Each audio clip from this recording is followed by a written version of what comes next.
যে কারণে অবসর নিতে বাধ্য হয়েছিলেন সচিন টেন্ডুলকার।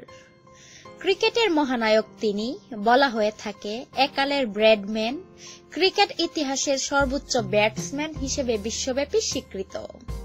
দীর্ঘ সময় ক্রিকেট খেলেছেন সচিন টেন্ডুলকার। এরপর 2013 চ্যাম্পিয়ন্স লিগের পর কলকাতা আর মুম্বাইতে শেষ দুটি টেস্ট খেলে অবসর নেন মাস্টার ব্লাস্টার। কেন ছিল সেই অবসর?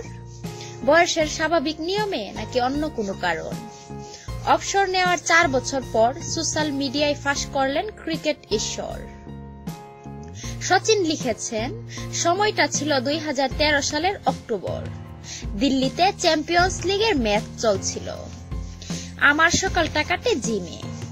গত 24 বছর ধরে এই রুটিনটাই মেনে আসছি। কিন্তু অক্টোবরের সেই সকালে একটা জিনিস বদলে গিয়েছিল। সচিন আরো লিখেছেন, বুঝতে পারছিলাম যে সকালে উঠে নিজের প্রতিদিনের রুটিন অনুযায়ী কাজ করতে ইচ্ছে করছে না। কাজে যাওয়ার জন্য আমাকে জোর করতে হচ্ছে।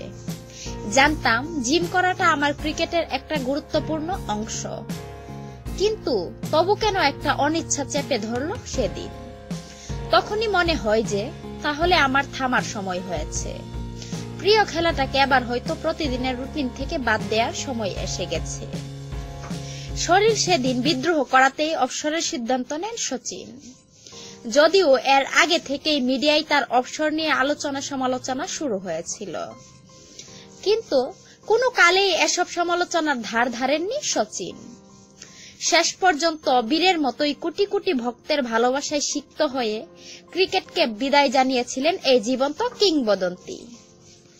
ভিডিওটি ভালো লাগলে লাইক দিন, শেয়ার করুন বন্ধুদের মাঝে, আর অবশ্যই সাবস্ক্রাইব করুন আমাদের চ্যানেলটিকে।